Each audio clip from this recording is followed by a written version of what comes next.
Hey, I'm Kylie Rigler, exclusive Black Status presenter with Unique, and I wanted to talk a little bit about my journey to Black Status. I have a lot of notes. I'm really just practicing for a team call that I'm doing tonight. So let's go. Oh my gracious. First, I want to talk about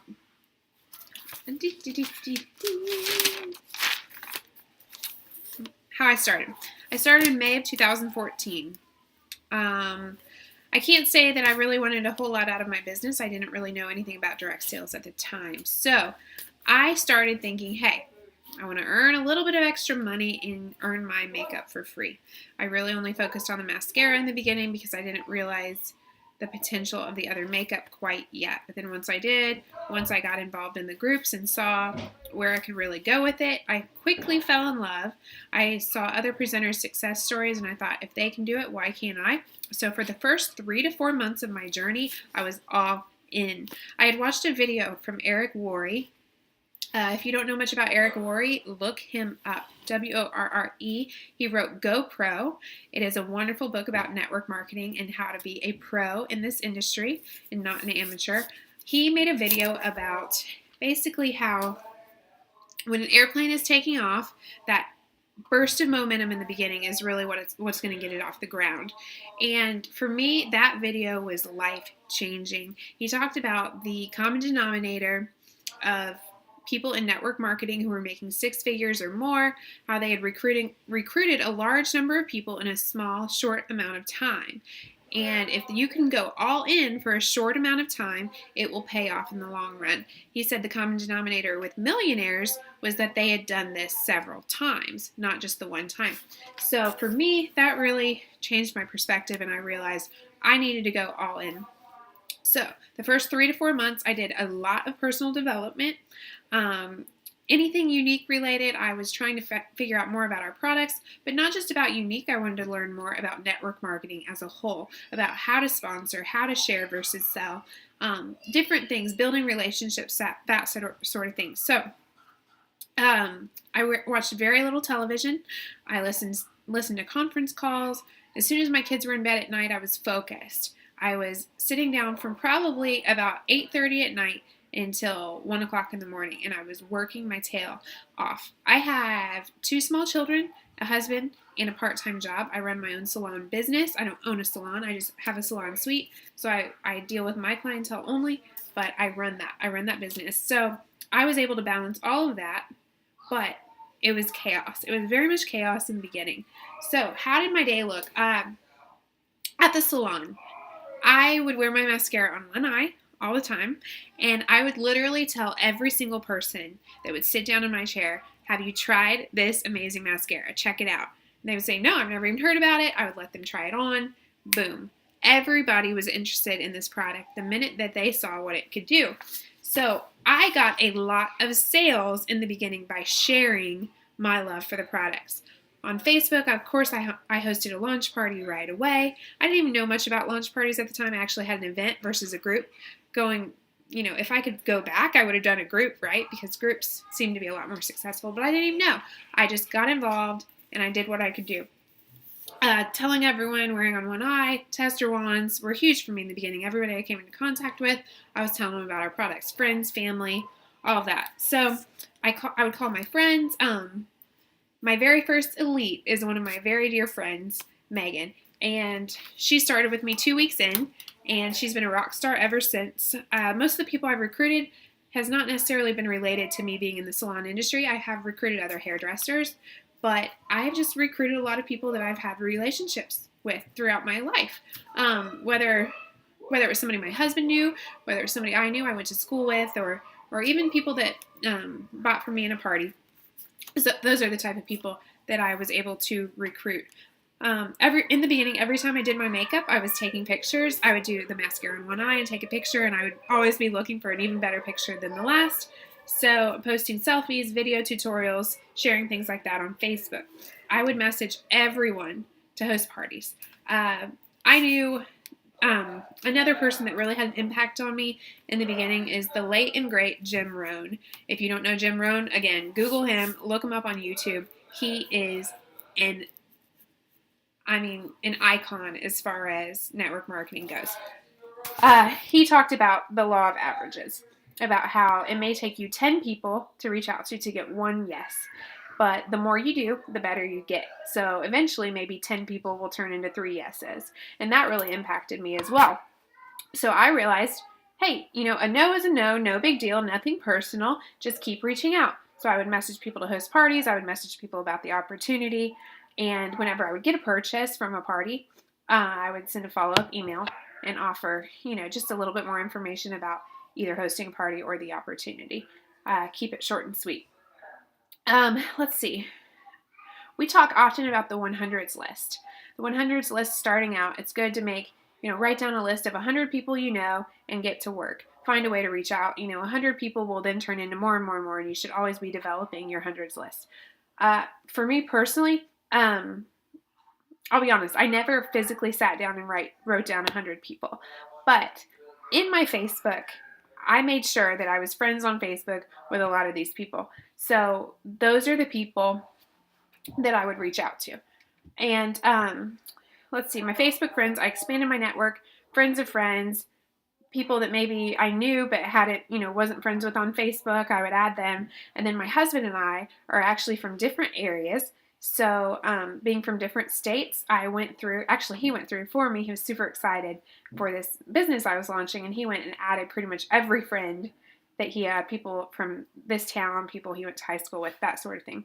And then I just began to share. I watched a video of Sherry Brown. Sherry Brown is our top earner with Unique.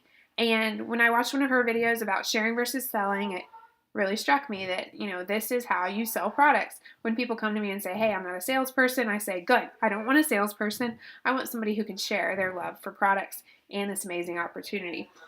Sarah Robbins, another leader in network marketing. You're going to hear me throw around a lot of names because you need to follow people that you want to be like.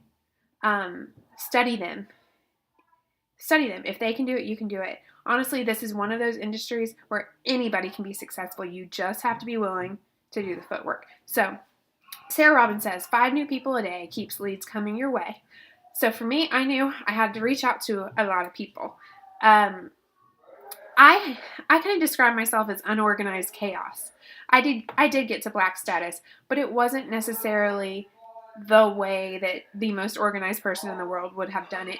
So for me to sit down and reach out to 5 new people every day didn't necessarily fit into my busy schedule being a mom and working and this and that. So there might be one night where I was up till 2 o'clock in the morning because I reached out to 35 people. So I would make up for it in numbers where I couldn't do it in consistency, if that makes sense. So I would be reaching out to enough people that it would kind of make up for not being able to do the same daily task every single day. When I, when I hit green, I started a team page. I was starting to do incentives for my team anyway, and it was getting kind of lost in the mix and confusing. So I started my own team page, the Lash Money Millionaires, and I was able to start doing a team incentive every month. So whether it was sponsoring or selling or whatever I wanted to give my team something, to reach for that month, that is what we focused on and then you want to give away prizes that go along with where you are. Obviously, you don't want to give away everything you're earning. So you don't need to give away, $500 cash if you're only making $1,000 that month. That seems crazy. Just give away what you're able to give away. Honestly, a lot of times people just like to win stuff. So it doesn't matter what it is. Do what you can do, what you're able to do. Let's see. In my team page, I share a lot of stuff that's from other leaders, that sort of thing. Things that I've learned, things that have worked for me. Let's see here. I want to talk a little bit about events, going to events. And I'm not talking about vendor events. I'm talking about events that are good for you to help you learn. In November, let's see, I had been with the company since May, June, July, August, September, October, November. So it was a while before I attended a real event. In November, I went big. I went to Eric Worre's GoPro Recruiting Mastery in Las Vegas, and it was amazing. I have never been in a room with so many amazing people that were all shooting for the same, similar type goals, but all different companies, and it was so cool. Well, anyway, so I learned a lot at GoPro. I learned a lot of tips there. And then we also did in November with the U Crew, a group that I'm in, our first training event in Indianapolis, and that was a lot of fun. It kind of helped me start to learn how to train a team and also learn some things of my own. Let's see here. I would say, as far as a recruiting standpoint, it's always good to reach out to people, but also be sharing your success regularly. Whether it's something as simple as buying a basket full of groceries at the grocery store, or taking a family vacation, or buying a new car. No matter where you are, somebody out there can relate to that. Somebody out there might need an extra $100 a month. Somebody out there might need an extra $5,000 a month. It doesn't matter where you are or how successful you are yet. Someone will relate. So share your success, whether, a pedicure, anything, something that people want, that people maybe can't afford right now, that they can see that if you can do it, they can do it. As you know, it would be kind of weird in a traditional job to share that sort of success, other than a big promotion or something like that. But with this, what we're saying is that anybody can do it. Literally, like, I'll show you how to do this. Just reach out to me. So sharing that success is going to be really great. You're going to start planting those seeds so that when you kind of grab their attention, even if somebody says no, they start to see your success and your consistency on Facebook. Consistency is so important. You cannot expect to post one time a week and people to think unique when they think about you. So post often and make it real. Make it all about different aspects, not just, buy my mascara all the time. You need to make it fun. For me personally, I want to talk a little bit about my road from purple to black. I was purple for a few months, and then I went black in February. What did that month look like? I had 3 elites, and I saw 2 girls that were moving right along, and I could see that they were on track at the beginning of the month, that it was very possible that they could go green.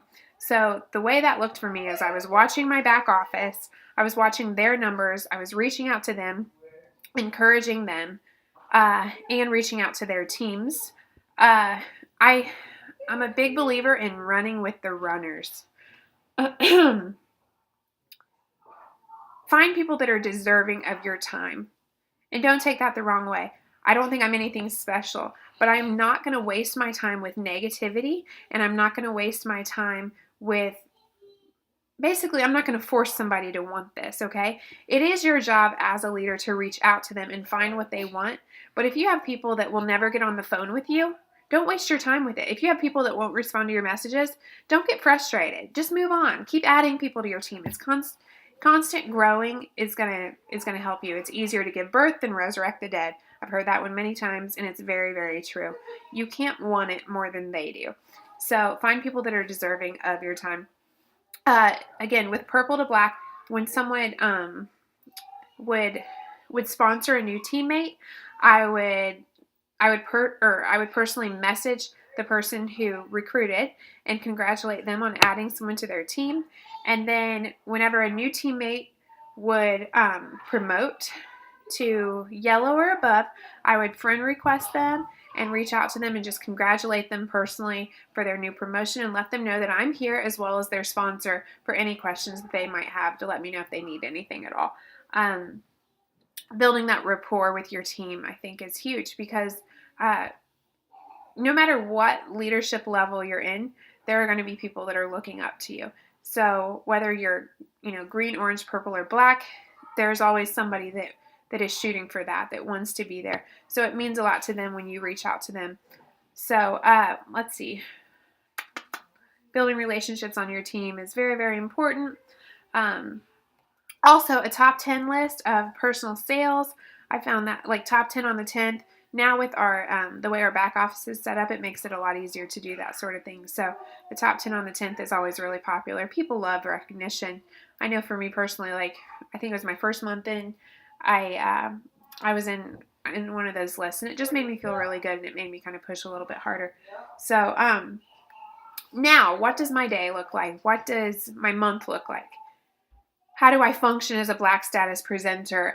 The beginning of the month, the first 15 days for me are very, very important that I get my $500 PRS out of the way. I don't want to worry about it. I don't want to worry about it on the 29th of the month, where those sales are going to come from. So for those first 2 weeks, I'm focused on if I need to have parties to get there, whatever. Usually the first day of the month is when I place my order for cash and carry. Whatever I need for that month, I'll place that order. Or if we have new products that launched, whatever I want to try that month, I'll place those orders. So I like to have 5 mascaras pretty much at all times. So it's always good to keep replenishing that stock. I reach out to people for parties, follow up, whoever. There should always be somebody kind of like in your arsenal of who you can talk to, who you can reach out to.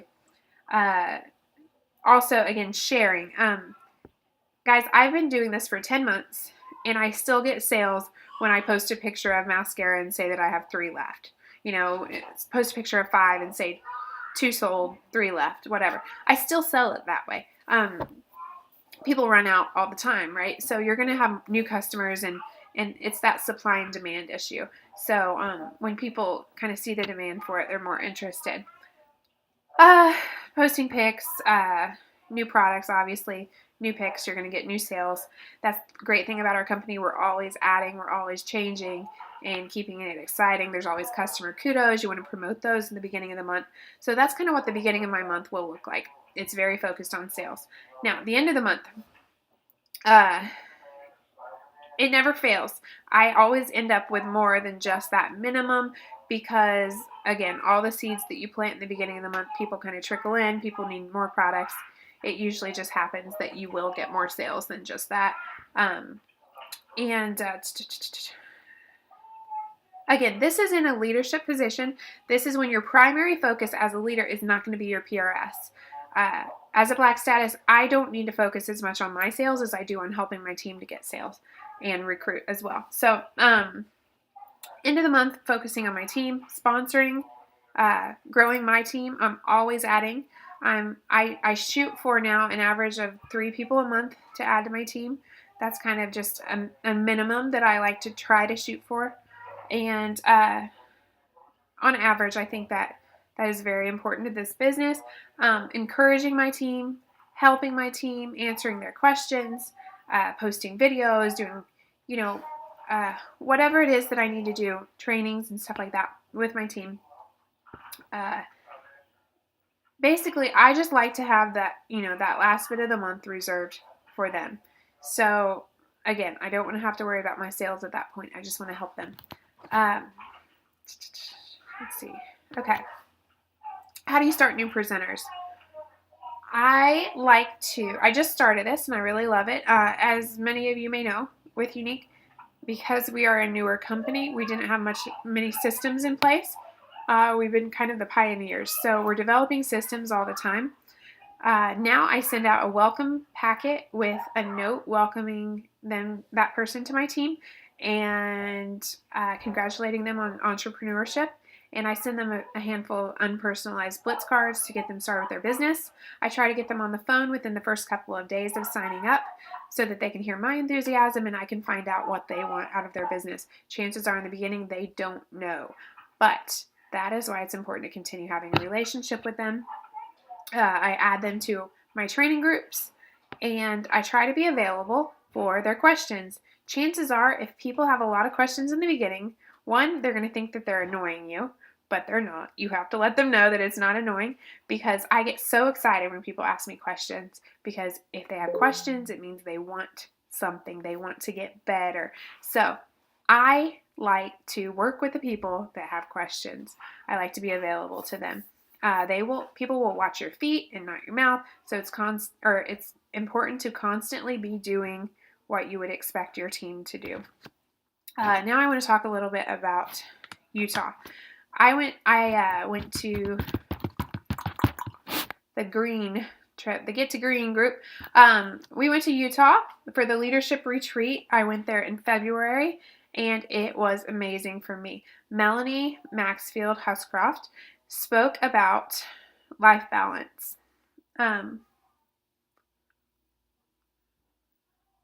it hit home for me so much. Okay, I'm going to slow it down a bit here. I have struggled. I've struggled very much with balancing. I am not the most organized person, and I realized the first several months of my journey, I was not balancing. I was putting my husband's giving the kids a bath. Talk about balance. He's a great husband. Anyway, I was putting unique before everything else. And when Melanie spoke about life balance, she talked about juggling and how you have all these balls that you're juggling, right? And some are glass and some are rubber. And you have to define which ones are glass and which ones are rubber, which ones you can afford to let drop once in a while and which ones you can't, that you have to hold, that are valuable. My husband and my kids and God are my glass balls. And I was letting them drop. And I was frustrated, So for me, I had to remember my why, what drives me in this business. And I realized that I'm not going to be successful, no matter how much money I make. I'm not going to be successful if I let those things go to crap.